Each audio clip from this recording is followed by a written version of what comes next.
Mientras se van sentando, quienes van entrando, les comento un poco cómo va a ser la dinámica de esta mesa. Son 3 ponencias, la primera es de Cecilia Reyes y Federico González, la segunda es de Julio Ortiz y la tercera es de María Villamarina. Voy presentando a medida que vayan a exponer, por las dudas estamos en la mesa de construcción de identidad profesional. La idea un poco es que a medida que vayan escuchando las ponencias, si les surjan inquietudes o dudas, puedan pasarlos por escrito para que al final de todas las exposiciones hagamos una instancia de intercambio que nos permita pasar un poco acerca de las exposiciones de quienes están participando. Así que sí les voy a agradecer eso, que puedan, en los papeles que les puedan dar, la medida que se acreditaron, que nos anoten las preguntas y que las hagan llegar, así también podemos hacer esto un poco más ágil. Sobre todo porque además el micrófono tiene cable corto y acá la acústica no es muy bien. Entonces, para que todos podamos escuchar, también es mejor que podamos por escrito.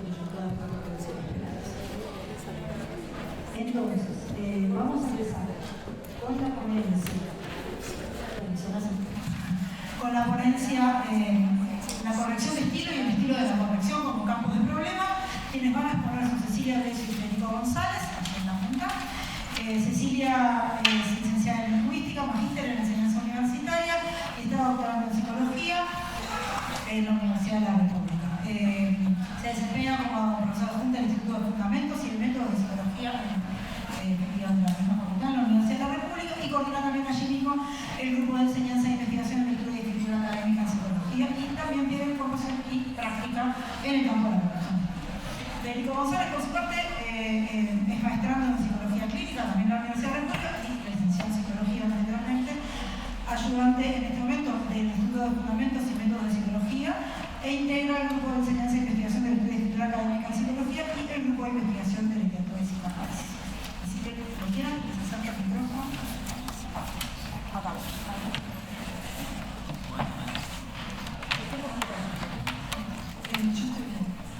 Bueno, buenas tardes a todos. En realidad ya los hemos visto la mayoría.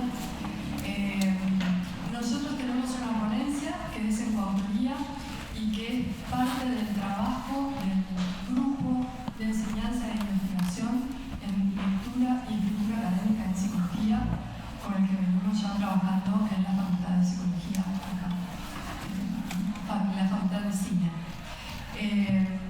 Como estamos todos corriendo y todos muy cansados, yo prefiero que la comente Federico y yo voy a estar acá para preguntas o para lo que quieran comentar después. Bueno, hola. En primer lugar, gracias a las jornadas por la invitación. Nosotros vamos a presentar un texto que escribimos en consonancia con Ceci. Bueno, lo voy a leer. El texto tiene como título La corrección de estilo y el estilo de la corrección como campo de problemas. Nos proponemos problematizar algunas ideas sobre la corrección de estilo. Por un lado, podríamos coincidir en que todos nosotros sabemos qué se nos requiere al momento de encomendarnos una corrección. Pero al mismo tiempo, ¿cómo nos posicionamos ante la tarea de corregir un texto? Partamos de unas preguntas. ¿Qué quiere decir escribir bien? O mejor, ¿qué significa decir que un texto está bien escrito o, para el caso, bien corregido? Seguramente todos los que estamos aquí podríamos coincidir en afirmaciones del tipo: un texto está bien escrito y bien corregido si no tiene faltas de ortografía, si no presenta errores de concordancia, de coherencia interna, etc. Podríamos fácilmente hacer un listado de requisitos que debe cumplir un texto bien escrito, entre los que se recortaría la norma como un parámetro fundamental. Pero ¿sería el único? Además, ¿todo lo que se aparta de ella debe ser corregido?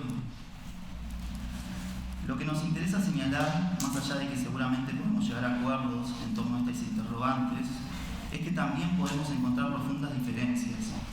Basta con que 2 personas interesadas, 2 correctores, por ejemplo, lean un mismo texto con la tarea de corregirlo para que esas diferencias se pongan de manifiesto. Aunque podemos pensar en algunos casos simples en los que se puede establecer puntos de acuerdo, hay otras situaciones más difusas. con sentidos y lecturas posibles, con varios sentidos y lecturas posibles.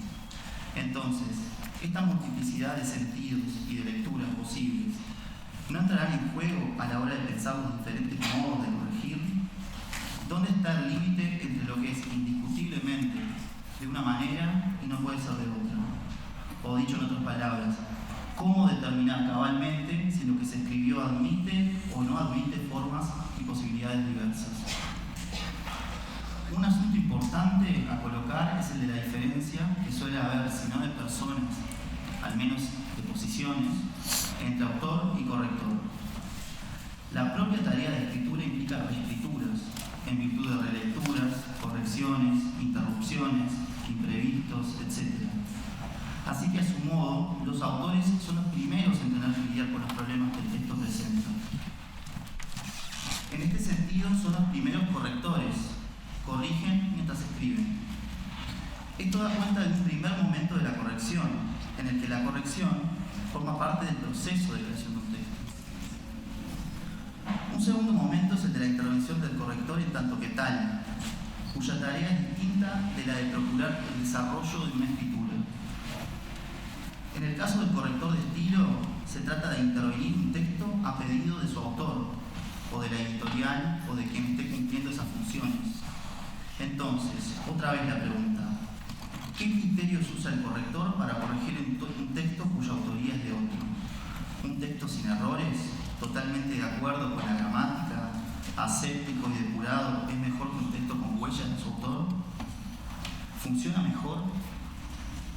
¿No admitiremos neologismos, reiteraciones, ambigüedades u otras posibles marcas de un estilo personal? ¿Los errores y problemas del texto no podrían entenderse y dirigirse de otra manera? Pensamos que sí.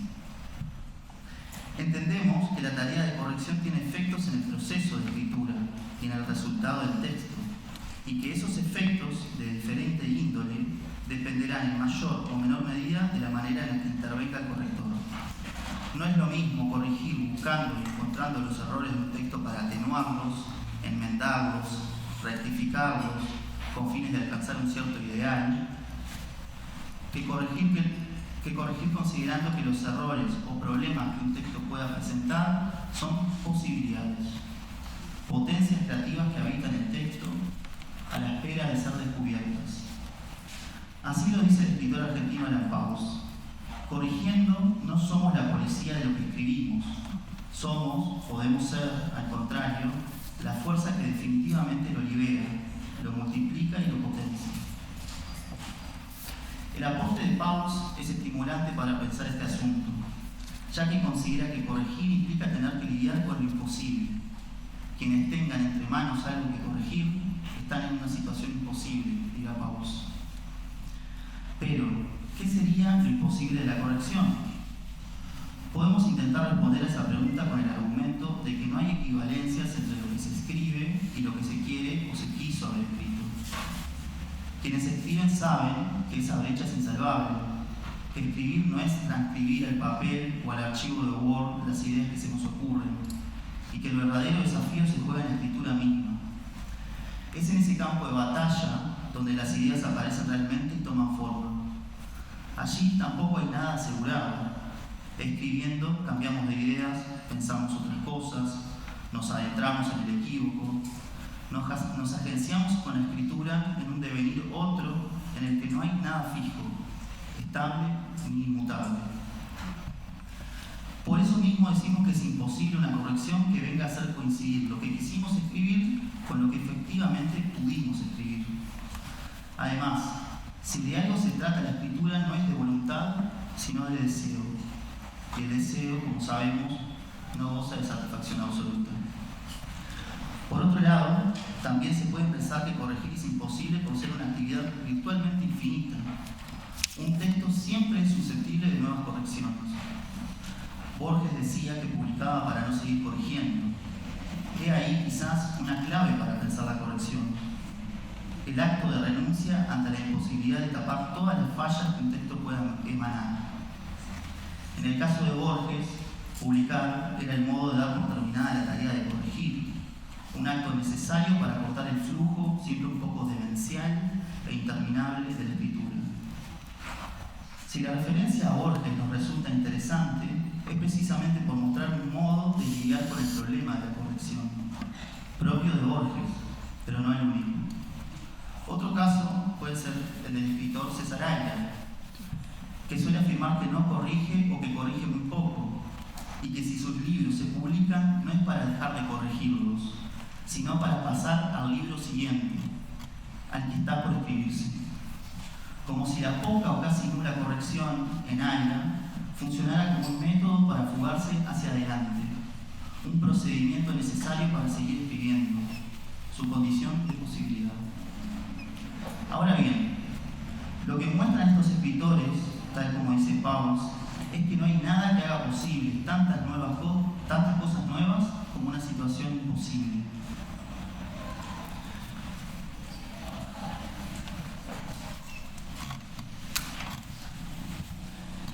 Esas posibilidades tendrán mucho que ver con la manera en la que los escritores y los correctores pueden hacer, resolver, tratar, enmendar, sostener con los asuntos de escritura que los textos presentan. Los textos, más sutil o más explícitamente, presentan lugares donde el autor aparece, que pueden o no ser entendidos como errores. Esto produce tensiones y zonas de conflicto que abren preguntas acerca de cómo y para qué un texto debe ser corregido. Vistos así, los errores tendrán mucho que ver con la singularidad que allí se produzca.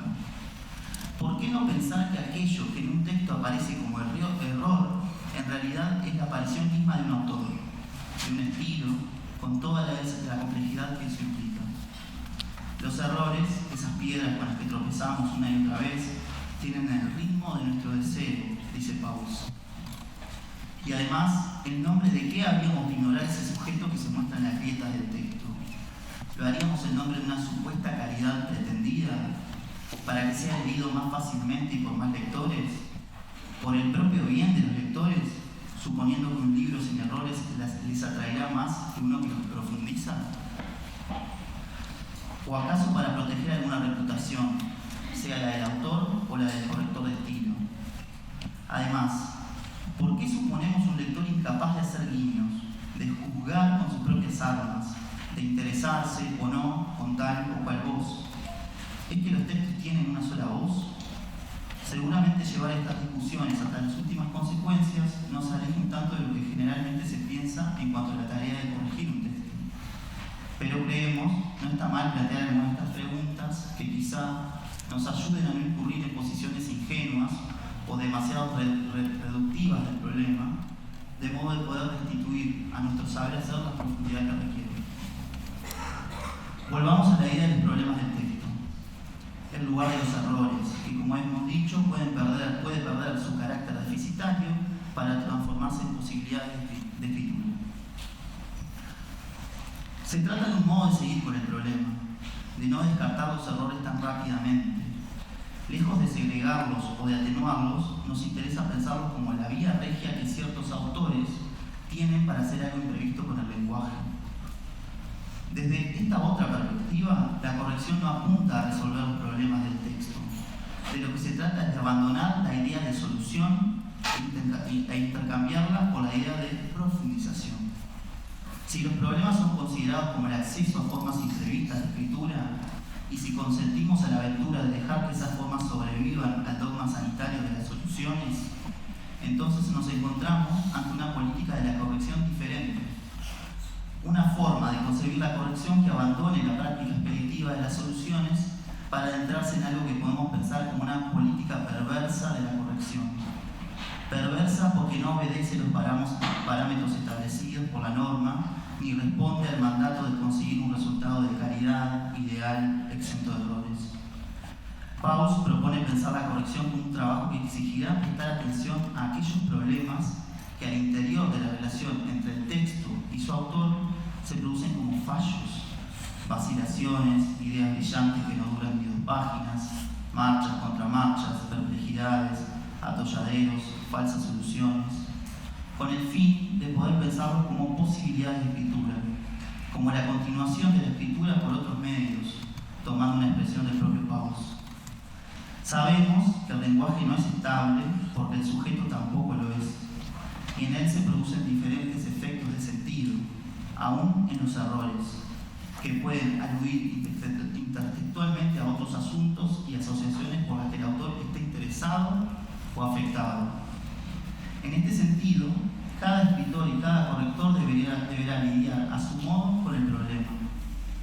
No habría caminos predeterminados, manuales que liberen las deseadas claves para responder a nuestros problemas, talleres o cursos que nos ayuden y enseñen a aplacar los vicios de escritura.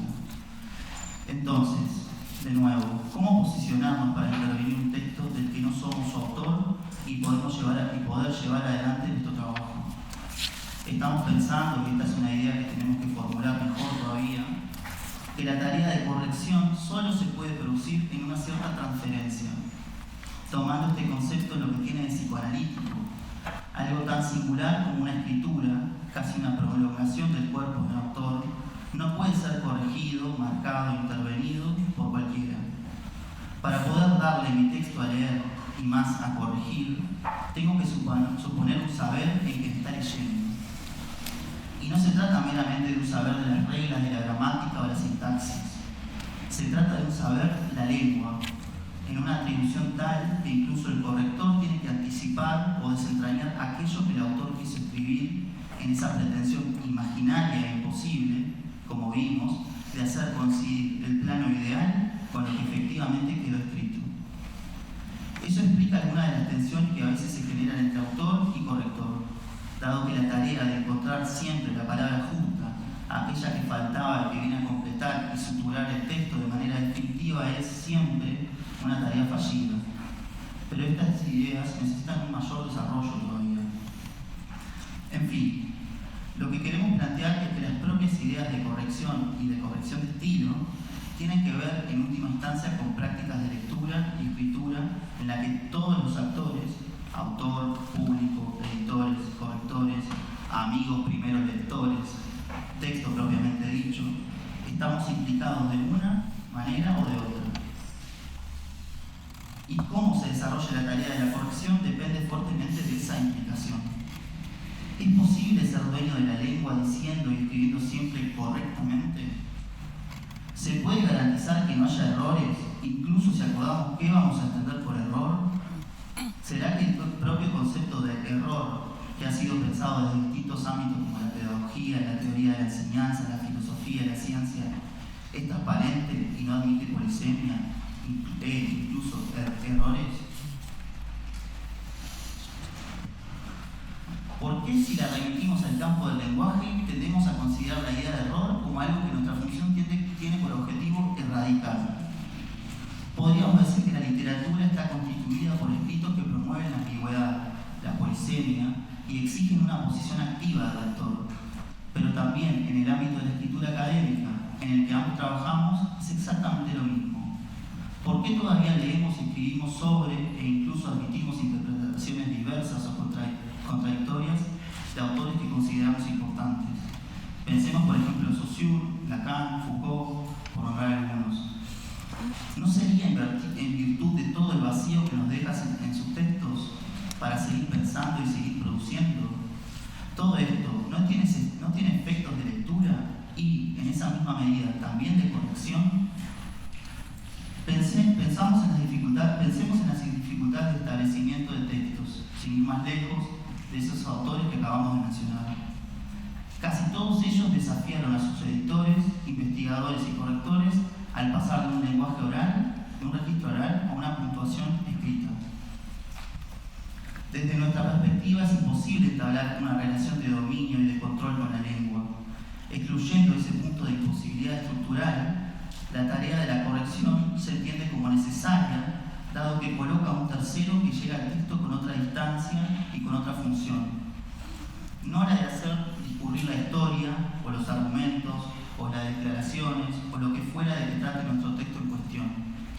Tiene la tarea, ni más ni menos, que de leer, sabiendo que ello supone no solo la puesta a prueba de la coherencia, la solidez o la lógica interna de un texto, sino, y quizá más fundamentalmente, interrogando, desplegando el o los problemas, multiplicando o acotando los sentidos, sabiendo que se trata apenas de una lectura y no de la lectura verdadera o única posible.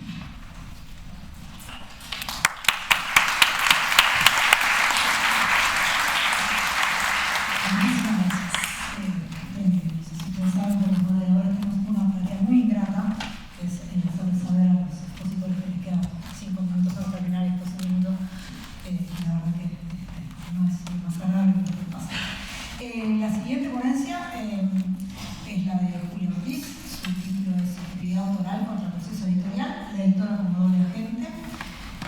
Antes de seguir y de presentar a Julia, quiero recordar que las personas que tengan preguntas y las inquietudes que les vayan surgiendo a medida que escuchan las ponencias, les pedimos que las pasen por escrito en los papeles que les permitan mientras se acreditaban. Así también al final podemos tener un intercambio sobre las 3 ponencias que me parece que también va a ser súper interesante porque son bien distintas y abordan desde distintos puntos de vista estas subjetividades.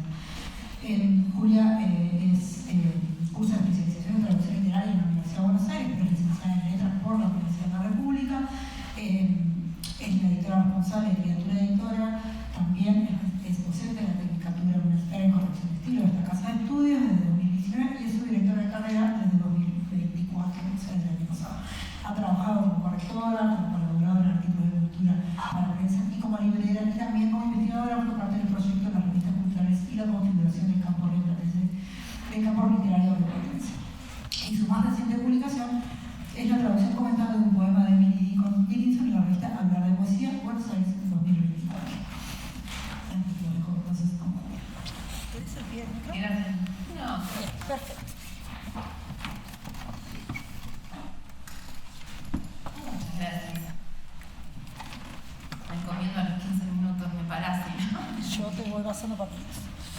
Bueno, lo que pensé para compartir hoy surgido de las clases, siempre tratando de definir y de construir, como decía hoy, entre todas ese rol de la correctora, es cómo se articula la sugerencia que le pasamos a las editoras y la resistencia que tiene que hacer o no la editora frente al autor o autora. O sea, esa tríada autora, editora, correctora, ¿cómo funciona? Traté de indagar qué tanta incidencia tiene los cambios que pasamos en el proceso editorial o qué no. Por supuesto fue muy difícil en un sector variopinto y muy poco profesionalizado. Bueno, esta es una afirmación de la que no tengo bibliografía, pero podemos discutir después en el café. En un sector muy poco profesionalizado en el que la voz autoral tiene un peso relativo muy alto. Y yo creo que cada vez más, en un momento además del mundo del libro en el que la presencia del autor o la autora favorece muchísimo la circulación y es determinante sobre la circulación de las obras, entonces, ¿qué tanto peso tiene en nuestro proceso editorial eso que tratamos de cuidar y de honrar, como decía Marisa más temprano, no sé si anda por ahí, en este proceso, ¿qué tanto terreno hemos perdido? Entonces, para esto me encontré con el desdibujamiento de la propia figura del editor o la editora, esa figura que en el siglo pasado era la garante de la calidad del proceso editorial, y creo que ahora está en retirada, estamos en vías de extinción, estamos en el rol de editora, lo digo, o de extinción no, también algo que dijo Marisa de reconversión, sin duda creo que la corrección no está en vías de extinción, pero la edición sola, así como, pero es otro tema. ¿Qué hice? Fui a consultar, hice entrevistas a otras editoras, a 4 editoras del medio, y la idea es hacer una herramienta mayor, o sea, una primera indagación, una investigación mayor, que trataré de sistematizar, pero empecé haciendo 4 entrevistas a 4 editoras distintas, a pesar de lo que les digo, de que cada vez más los autores y autoras están accediendo directamente a la publicación, que yo creo que es algo que debemos atender de manera urgente en el área de estudios editoriales, porque, por ejemplo, esta cita de Daniel Benchimol, que es un promotor de las publicaciones digitales, por ejemplo, hace 10 años decía: cualquiera de ustedes puede publicar una obra, cualquiera de ustedes hoy está en condiciones de hacer su propio libro, distribuirlo en todas partes del mundo sin más que el costo de haber escrito esa obra. No tuvo que pasar por ningún filtro de ningún editor para que se aprobara o no se aprobara. Llegó lugar lector igual. Y dice, entre paréntesis, esto no, entre paréntesis puse yo, pues una charla, esto no significa que el editor no cumple un rol fundamental, porque sí lo cumple hoy más que nunca, pero pudo hacerlo. Yo creo que ese saludo a la bandera que le hace el editor en realidad contradice todo lo que está diciendo. No pudo acceder, pudo hacerlo a pesar de ese filtro que significa el editor. Y creo que este discurso se multiplica. De hecho, traje unos cuadros con los que no las voy a aburrir, o sea, están en el trabajo, pero miren la figura, según Sarlac, la figura del autor-editor contra la del editor comercial, cómo ha crecido, y hay en Uruguay registrados entre 2010 y 2019, en el último año tomemos 420 autores-editores contra 64 editores comerciales. Entonces es una figura creciente, gente que solicita de manera individual un ISBN, ¿no? Esto es según el registro de ISBN, son posibles clientes, por cierto. Miremos como correctoras a esas 420 agentes que publican sus propias obras. Sin embargo, la participación en el pedido de ISBN sigue siendo mayoritaria de los demás agentes. No sé si me explico, si bien son muchos más los autores editores, piden menos ISBN que las editoriales establecidas o las editoriales universitarias, el resto de los agentes. Después podemos ahondar en todo esto cuando quieran, en estos 15 minutos es así. Pájaro. Se han solicitado muchos más títulos los editores, como ven, esto es del 2019 al 2023, según la biblioteca, o sea, bastante reciente. En el último año del periodo, los editores convencionales pidieron 1838 ISBNs y los editores autores 642, a pesar de ser 4 veces más o 6 veces más. Pero creo que no hay que dejar de ver este cambio de panorama porque es un número creciente que va a ser cada vez más incidente. También les traía el ejemplo de Casciari, de hecho se los iba a proyectar, pero nos íbamos a ir a media hora. Hernán Casciari, que es un autor que había hecho el camino inverso, había generado su público directamente por las vías de autopublicación con sus blogs, y después lo contrató la industria editorial tradicional para publicar esos libros, y bueno, quizás conocen la historia, si no, para no aburrir solamente, pero él dice en esta charla: me fui a trabajar con la industria, suspendí la comunicación directa con mis lectores y me dejé poner intermediarios. Como si toda esa gente, ¿no? Toda esa gente se fue poniendo en fila india entre mis lectores y yo. Lo último, lo peor fue la sensación permanente de que las editoriales me robaban, dice Casciari. Y esta creencia, que sí empezó ya en otros siglos, también viene a degradar esa figura del editor. Pero como les decía, a pesar de todo esto, yo fui a buscar a los editores tradicionales, entrevisté a 4 editores, no los voy a aburrir, está en el trabajo, con cómo hice este corte, que hubieran publicado literatura en el último año, más o menos la misma cantidad de libros de literatura, y sí de muy distintas estructuras editoriales. La primera editora, por ejemplo, lo anonimicé por razones que van a ver, porque en realidad lo que yo quería era que me hablaran de sus malas prácticas. Entonces tuve que hacer 2 cosas: apagar los grabadores y hacerlo anónimo, porque realmente hay declaraciones que... Entonces, ya digo, es una primera exploración cualitativa. Fue imposible generar una herramienta cuantitativa en este mercado donde no se puede trazar una línea de base, porque realmente cada editorial es un mundo muy, muy dispar. Bueno, la primera editora era una editorial mediana, independiente, pero establecida, con muchos años de trayectoria en Uruguay. La editora 2, de la que vamos a hablar, es una editorial pequeña, independiente, pero con muchos títulos publicados por año y mucho prestigio, o también en otro tema que no puedo comentar, hablamos en el café. Y los otros 2 son los editores de editoriales multinacionales con sede en el país, que tampoco voy a decir cuáles en principio, para ahora. Entonces, ¿qué les pregunté? ¿Cuántos libros hacían por año? Curiosamente, con las grandes diferencias estructurales de los 4 proyectos editoriales, todos hacían entre 6 y 10 o un poco menos libros de literatura al año. Y lo que nos interesa, para ya digo, ahondar en esta relación, cómo involucran la corrección en el proceso, les pregunté si llamaban siempre a los mismos correctores, y la respuesta fue unánime y arrolladora: sí. En lo posible llamamos siempre a las mismas. De hecho, todas al final de la charla me dieron 2 nombres y casi todas tenían una favorita. Entonces hay que ver eso, ¿no? Cómo quebrar eso o cómo democratizar de alguna manera, porque pasa un poco la atomización, ¿no? Esto de si llamás siempre a la misma, que a veces está detonada, igual le das 2 libros al mismo tiempo en vez de llamar a alguien más. ¿Por qué pasa? En los 4 proyectos había 2 correctoras de literatura, salvo uno, que había 4, si bien no editaba más cantidad de libros al año que las otras.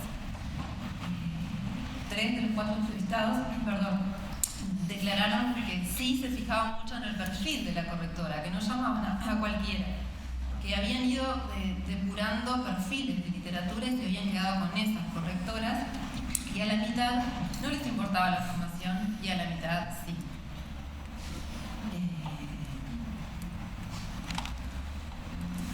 La segunda pregunta que les hice tratando de indagar en la profesionalización de todos era si la editorial tenía una hoja de estilo, y también fue bastante desparejo.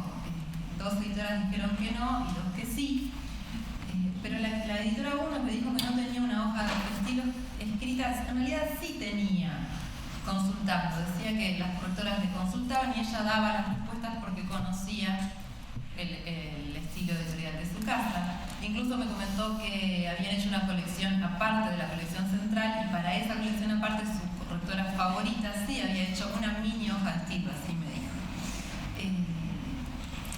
Otra editora que no tiene hoja de estilo ni escrita ni no escrita declaró: los correctores ya saben más o menos cuál es nuestro estilo. La total lejanía con la sistematización de las prácticas.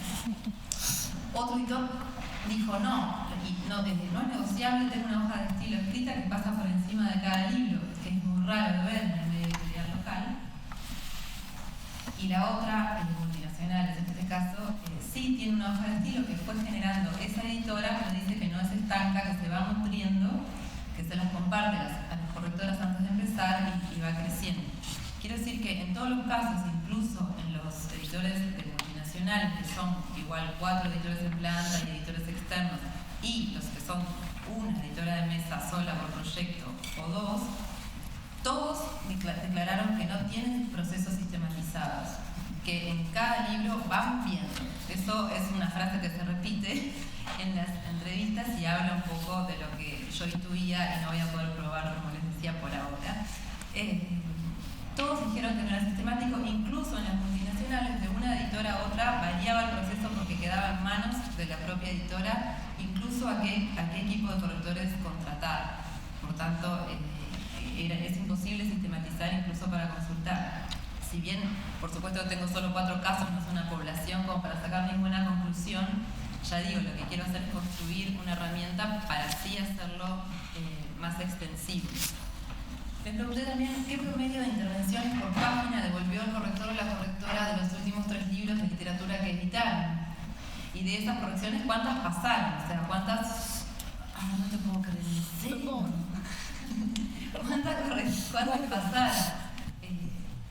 Como ven, en los primeros 3 editores es bastante similar el promedio de intervenciones por página, entre 6 y 11. Y en la última editora, que dice 4, dice que entrega los archivos con la limpieza cero y estilados, que realmente ella se da cuenta que avanza el proceso. Pero en todos los casos aceptaban mayoritariamente de 0 a 5, entre 4 y 4,5, dijo la última, de las sugerencias que devolvía el corrector y correctora. En ese sentido, había muy buena apreciación del trabajo de corrección. También otra cosa que decía Marisa, es una parte estanca de un proceso que viene, no, es algo necesario y valorado por los editores, y de hecho todos coincidieron también en que les gustaría que los correctores y correctoras salieran del rol técnico. Y yo sé que esto es súper polémico, me encanta, porque dice, sobre todo, como me decían, sobre todo quienes tienen formación, les cuesta mucho salirse del rol técnico. Les traje algunas citas, trato de pasar en otra cosa.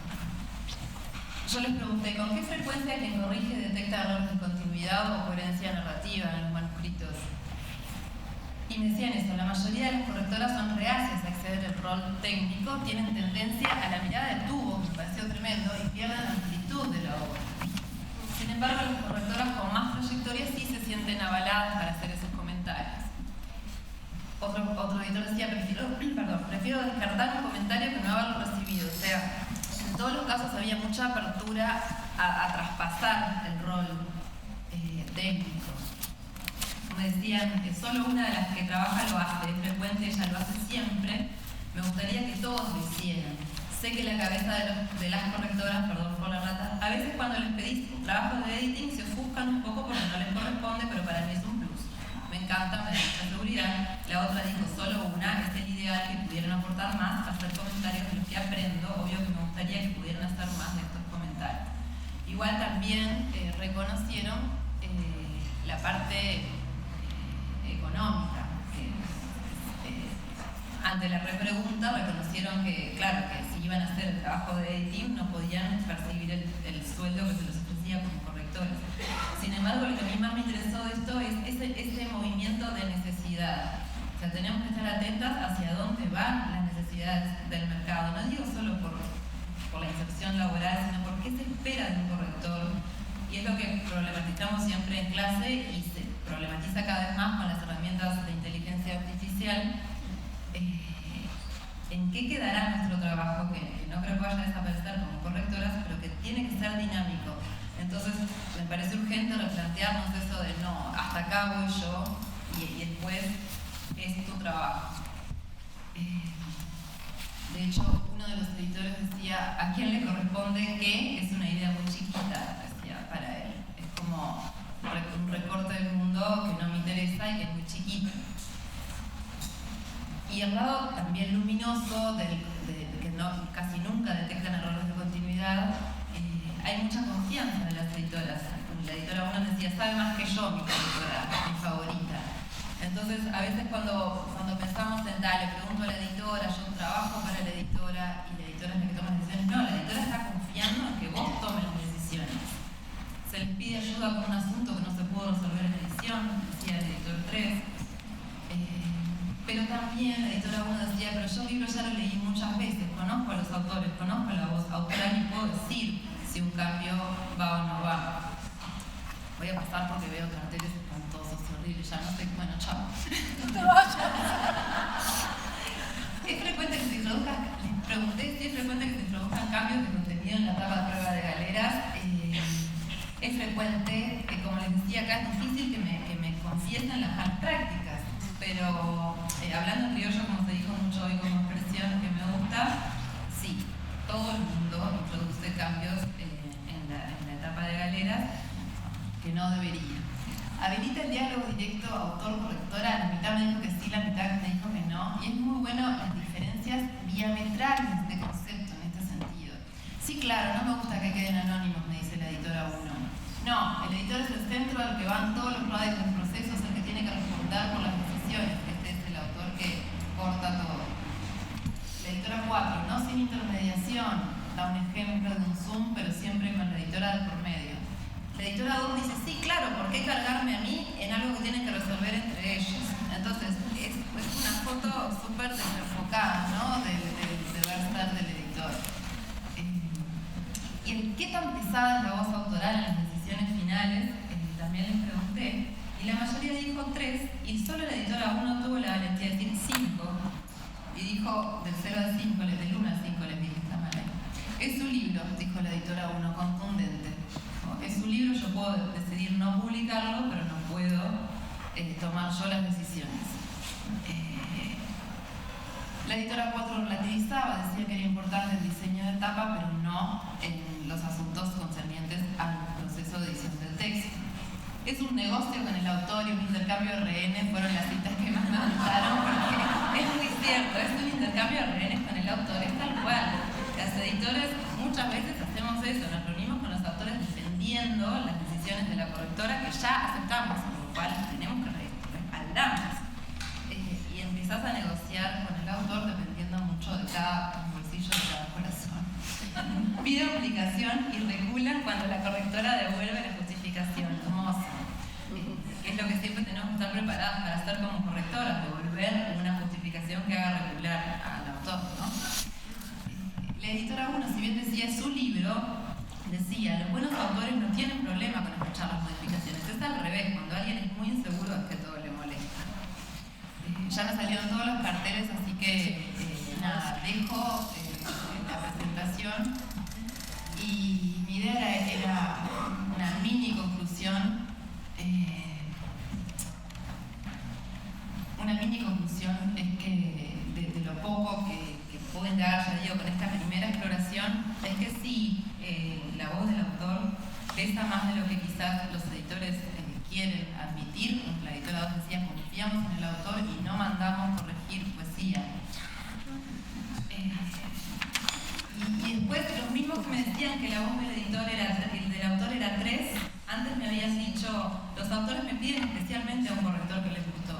Pero pará, si el autor se está diciendo a quién vas a contratar, no me digas que no tiene peso en tu proceso editorial, que está definiendo el equipo.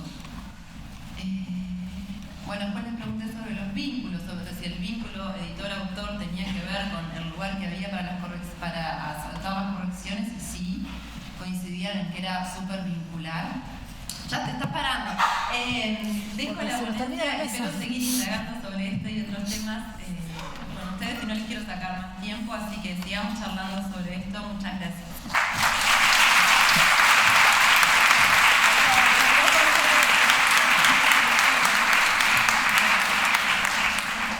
Bueno, es integrado esto porque aparte no se ve. No, está perfecto. Pero quiero que haya unos minutos para el intercambio también y que todos tengamos el mismo tiempo de exposición. Así que, disculpas a todos. No, está perfecto. Va a seguir la ponencia de Andrea Villamarín. La ponencia se llama Herramientas de Marketing Digital para Correctoras y Presencia en Línea. Mientras ellas se cambian de lugar para que Andrea esté cerca del monitor.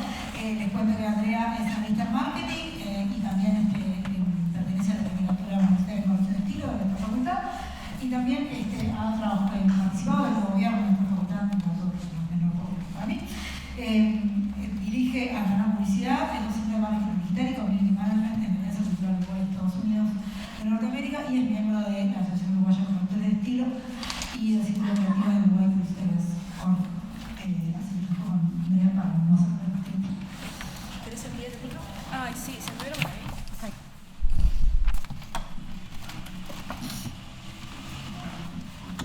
Muchas gracias por la presentación. Lo que traía hoy, en realidad, capaz que acá no me estoy parando tanto en el rol de correctora. Voy a sacar esto, quedó media ridícula.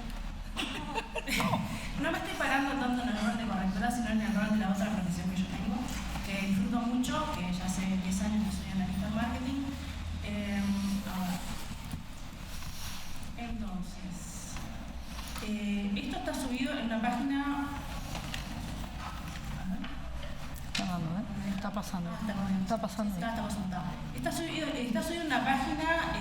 Ustedes, creo que muchos millennials usan Instagram, entonces pueden entrar a MDC en Instagram, MDC-UI, y ahí en la bio está subida esta misma presentación, o sea, lo pueden ir haciendo interactivamente mientras yo presento.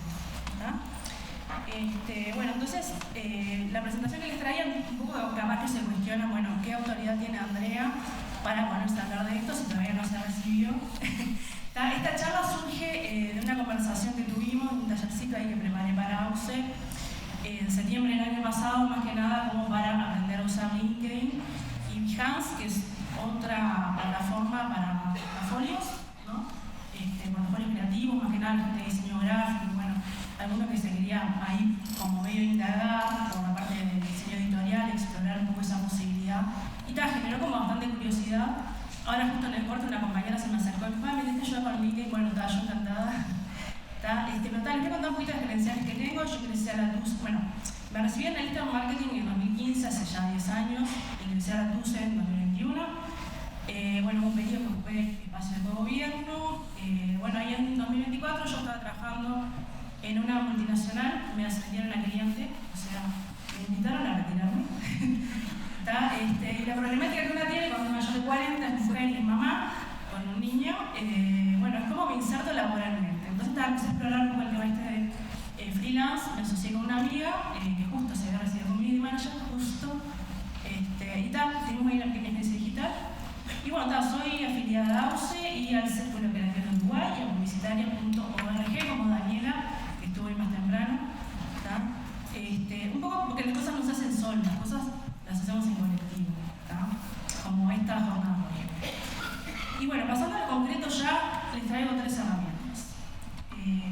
LinkedIn, que está más o menos tengo una idea de lo que es, Gmail, que está como medio desvalorizado, que me voy a hablar de Gmail, que me va a entrar de nuevo, y Pitch. Vamos a ir explorando. Bueno, Gmail les cuento que es como un gran infravalorado, ¿no? Este servicio de mensajería, que mandamos correos, ¿no? Mandamos currículum vitae, propuestas a clientes y demás. Pero bueno, si lo empezamos a explorar un poco, tiene como muchas posibilidades, ¿no? Por ejemplo, ¿no? Vamos a empezar a emparejar primero que nada las direcciones de los Gmail, ¿no? Por ejemplo, yo sí tengo un correo que es landu.paris@outlook.com y le mando, no sé, al editor de Santillana, bueno, me voy a comer. ¿No? Después el otro, lecoteraymanchamuerte@hotmail.com. Capaz que para mandar un currículum como community manager del campeón de siglo está buenísimo, pero no. Y después hay otros Gmail, que están, otros correos en realidad, que capaz que ahí sí un poco está más institucionalizado todo el tema.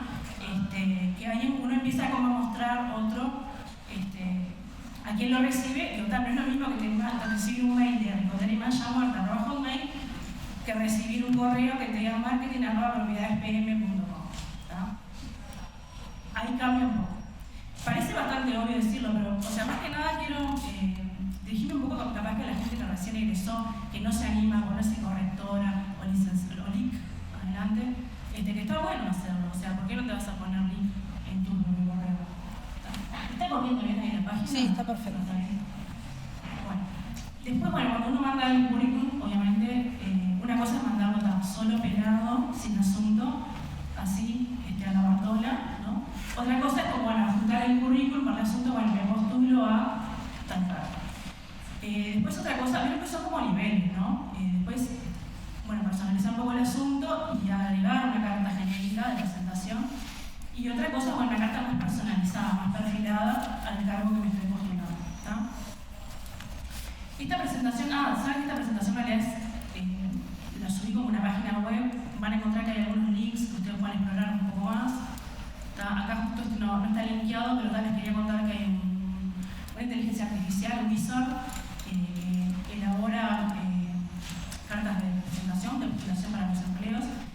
También, si ustedes tienen un LinkedIn que está bien armado, está bien estructurado, tienen todos los roles ya subidos, pueden poner el enlace de LinkedIn ustedes y les baja el currículum como PDF, ¿no?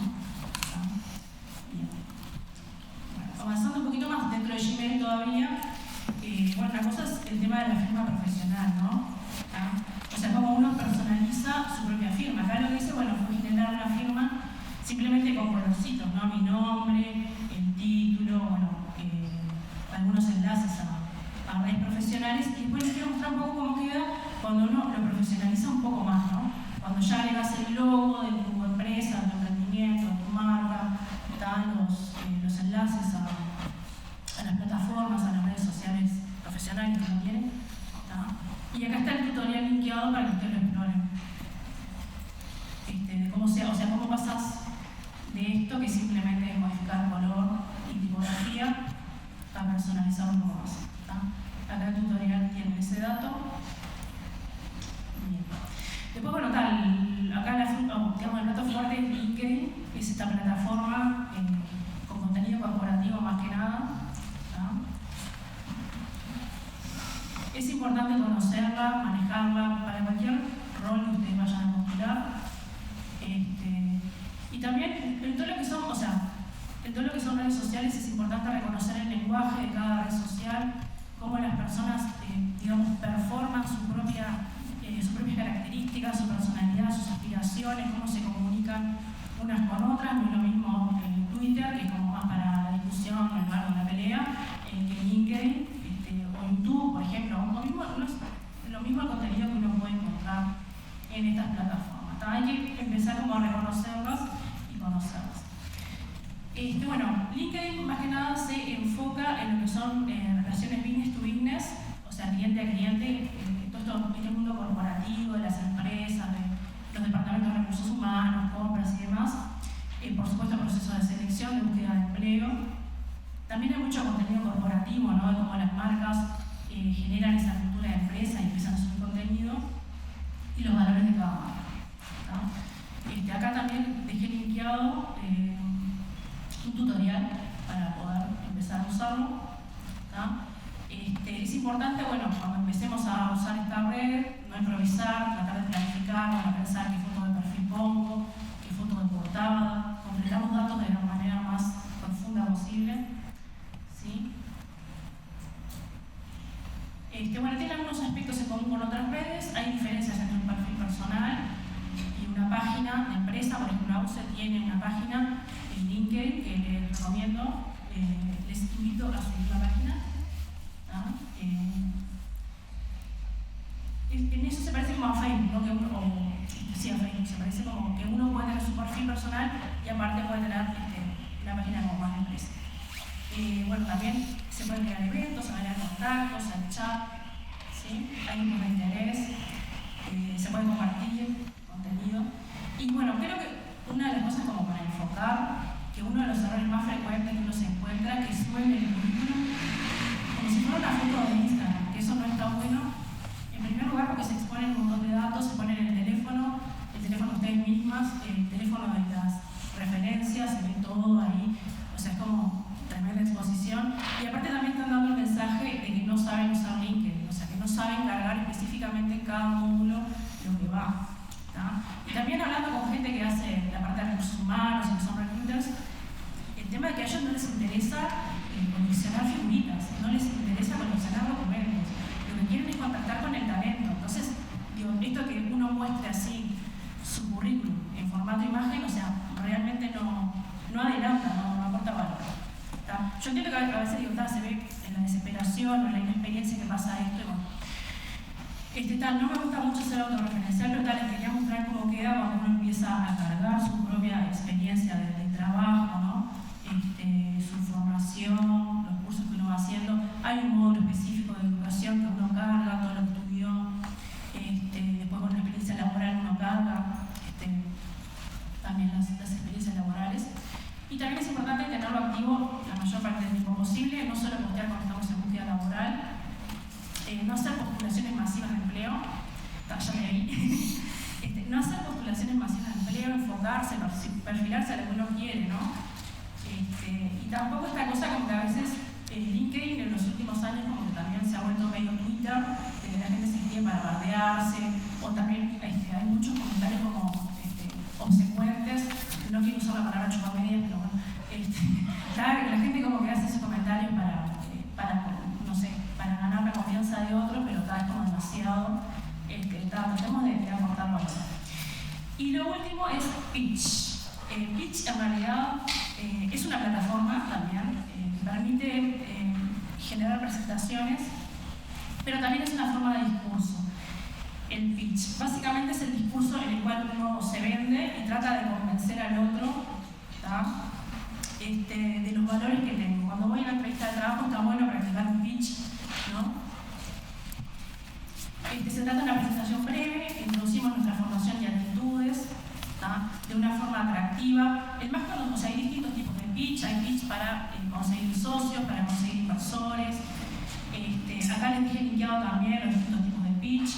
El más conocido es el elevator pitch, el pitch de elevador, esta charla breve de 20-30 segundos que tengo, justo me crucé con alguien, con el editor, no sé, de tal editorial importante, y yo me estoy por recibir de correctores, y me encantan los libros publicistas, justo tengo esos 20-30 segundos que son decisivos. Voy a poner un videito bien corto, simplemente para cerrar, de qué se trata el pitch, a ver si corre bien. ¿Tiene audio? No se oye. ¿Te imaginas que un día entras en un ascensor y ahí está precisamente esa persona que puede ayudarte a financiar o lanzar tu proyecto? ¿Se oye bien? ¿Qué le dices mientras vais de la planta 0 a la planta 12? ¿Eres capaz de presentar la esencia de tu idea de una forma convincente? Esto es un elevator pitch. Tienes 20 segundos. ¿Sabes que el otro día mi madre no pudo recogerme al salir del instituto y tuve que coger el autobús? No. Vete al grano. Engánchale desde el principio. Dales unos datos impactantes. ¿Sabe usted que 6.000 niños cada día mueren por la falta de agua pura? El agua es un derecho universal y esta gente tiene que caminar 15 kilómetros cada día solo para obtener 20 litros de agua. ¿Sabes cuánto petróleo hace falta para hacer el maletín que tú llevas? Si para hacer solo una hamburguesa hace falta 1,5 litros, imagínate. ¿Sabías que en esta ciudad hay chicos que juegan al fútbol por la calle descalzos? Eso es inaceptable. Entonces, he pensado en crear el proyecto Cangura. No has pensado, lo has hecho. He creado el proyecto Cangura. He creado el proyecto Cangura, un proyecto donde jóvenes como yo cuidamos de niños de padres divorciados para que así ellos tengan un poco de tiempo libre para hacer lo que quieran. Muy bien. Y ahora, al grano, ¿qué quieres de él? Porque usted tiene dinero, ¿verdad? Un poco de reflexión económica nos iría bien, bastante bien. Espera. Tienes que decirle para qué. Dile lo que vas a hacer con su ayuda. ¿Intentaremos construir pozos de agua limpia? No intentaremos. Lo vamos a hacer. Vamos a construir pozos de agua limpia para la población de Otfal. Necesitamos 2.000 euros para construir estos pozos y para que estos niños puedan beber. Él no te va a dar dinero aquí. Tu propósito es lograr verle de nuevo. Si quieres te doy mi teléfono y... No. Pídele su tarjeta. ¿Me podrías dar tu tarjeta y te llamo algún día de estos? No, algún día de estos no. Mañana. Le llamaré esta tarde si usted me puede dar su tarjeta y así podemos concretarlo todo. Muchas gracias. No se va a arrepentir.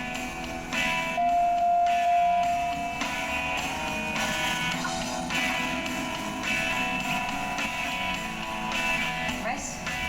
Una conversación de ascensor es una fantástica oportunidad para vender tu proyecto. Si te encuentras en una situación así, aprovéchala.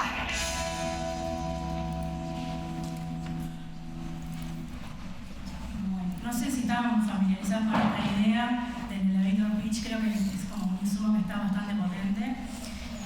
Bueno, les decía que el elevator pitch, bueno, es esta forma de discurso, pero también hay una aplicación que se llama Pitch, que sirve para hacer diapositivas, para uno ensayar y practicar todo esto en su casa.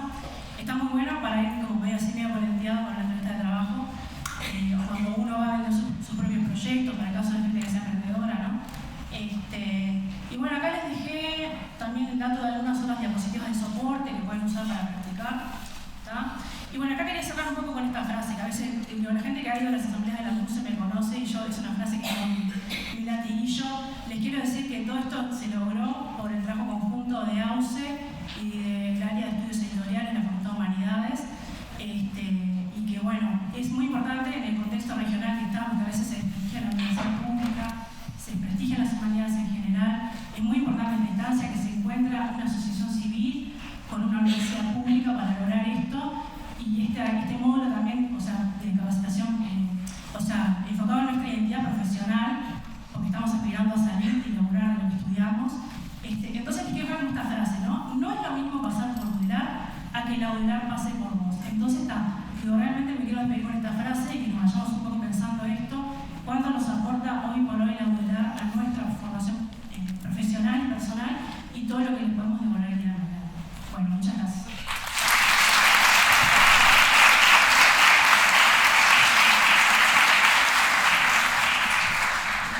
Muchísimas gracias a los cuatro.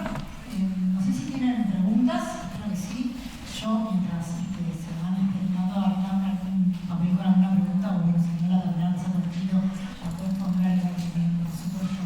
Acá quiero como, bueno, 2 segundos de tomarme para comentarles unas cosas que me parecen súper interesantes, que me parece que atraviesan a las 3 y las 2 ponencias, que un poco las ponen como ahí a dialogar. Algunas como palabras en realidad que estoy tomando, como la tríada, que me parece interesante de estas cuestiones de las posiciones, como decían en la primera ponencia, la tríada que mencionaba Julia, los papeles también en esa tríada, y por otro lado, también me parece esa tensión entre papeles y posiciones, y por otro lado, por último, también esta cuestión de, no solo de tríada, sino de trabajo y del equipo, ¿no? Entonces, bueno, como estas cuestiones también, a mí me parece que atravesaron de distintas maneras. Las ponencias también de un lado como un poco de la subjetividad, la voz del autor, pero también la subjetividad, la conciencia sobre el error, la conciencia de crecer la escritura. Me parece que es algo súper interesante que sucede en la primera, pero que también se atraviesa con la segunda. Y algunas cuestiones también ahí que me parecían interesantes de distintas palabras que han aparecido, una que era la palabra errores y la otra que era la palabra cambios, como también para abordar el mismo elemento o el mismo objeto desde distintas miradas. Y por último, señalar también esta cuestión que empezó a aparecer por ahí, que está como esta tensión entre el prestigio y las marcas de prestigio, y que podemos seguir pasando en el café, pero que esto atraviesa también, por un lado, esta subjetividad del prestigio, en términos de, bueno, que desde el punto de vista de las editoriales, esto viene también segmentado por públicos y que hay las marcas de prestigio que pueden aportar, en términos booleanos, las editoriales también depende del público al que estén dirigidos, por un lado, por otro lado, el prestigio que también pueden tener aquellos autores y cómo uno interviene sobre distintos autores y trabaja sobre el error desde su papel de editor o de corrector, el prestigio del propio corrector, y también hay un poco esto último que traía hablar de cómo trabajar y cómo comentar también nuestro papel y nuestro perfil profesional. Me parece en ese sentido también que bueno, que digamos, lo que también aparece acá es esta cuestión de un mercado, no me gusta decir mercado, pero bueno, un espacio de trabajo o de posibilidad de trabajo que son siempre muy limitadas en un país muy pequeño, pero que hay unas de las gráficas que nos mostraste, pero que Uruguay realmente es el segundo país en América Latina que con ISBN pedidos por año. O sea, está atrás de Brasil. Bueno, América Latina no estaba Brasil primero. No importa, América Latina es el primero, o sea, ISBN por cada 10.000 habitantes. Uruguay es un país que excede a Argentina, por ejemplo. O sea, que tenemos una industria editorial enorme, tanto de autopublicación como de publicación, y sin embargo, también un equipo de correctores bastante limitado que trabaja con editoriales muy específicas. Entonces, también ahí hay que empezar a pensar por qué, cuál es nuestro papel también como correctores en ese lugar, de por qué tampoco ni abrimos a nuestros colegas en los espacios donde trabajamos, y por otro lado también cómo nos vinculamos con los autores para que los autores nos busquen más allá de que las editoriales nos busquen, porque por último, en relación con los autores y los cambios, muchas veces los editores son los que necesitan el corrector, pero muchas veces los autores no saben y nosotros los vamos a corregir. Entonces también ahí surgen estas tensiones sobre hasta dónde van los límites y la relación entre eso. Dicho esto, espero sus preguntas y comentarios, o los de las representantes de la mesa. ¿No? Por supuesto. No mucha. No sé si es... Buenas tardes. No sé si tiene una pregunta o un comentario. Me quedé mucho con la sensación de los primeros expositores hablaron mucho de la relación del autor con el texto y del trabajo de pensar, de escribir, exponerse y todo eso. Y más que pensando bastante en por ejemplo, las citas que pusieron Borges, que sé yo, publico para poder dejar de corregir, ¿no? Y todo eso. Y luego la segunda expositora dijo algo que ahí me quedé pensando, que es del tema de las inteligencias artificiales, ¿no? Que queda muy claro también en la tercera presentación y la segunda un poco también, cómo eso está rendido, sobre esa palabra, de un mercado y que está abocado todo hoy a eso, ¿no? A las redes, al mercado, a los 20 segundos. Y entonces, ¿cómo o qué hacer, ¿no? En todo ese momento, en donde quede la autoría, ¿no? O sea, tener que traducir toda una idea en 20 segundos, ¿en dónde queda el autor? ¿No? ¿En dónde quedan las ideas? ¿En dónde queda todo eso rendido por un mercado en la inteligencia artificial que es muy opuesta a, por ejemplo, lo que exponieron los primeros expositores, ¿no? La transferencia que hay que tener con quien lee ese texto y la transferencia del autor mismo con esas ideas, con ese texto. ¿Cómo vamos a poner todo eso en 20 segundos o en una red social, ¿no? Más o menos. Gracias. Muchísimas gracias. ¿Quieren comentar algo más? No me gustó ¿Comentarse mutuamente? ¿Qué vamos a hacer? Es un buen cierre. ¿Qué vamos a hacer? ¿Qué vamos a hacer? Es un buen cierre para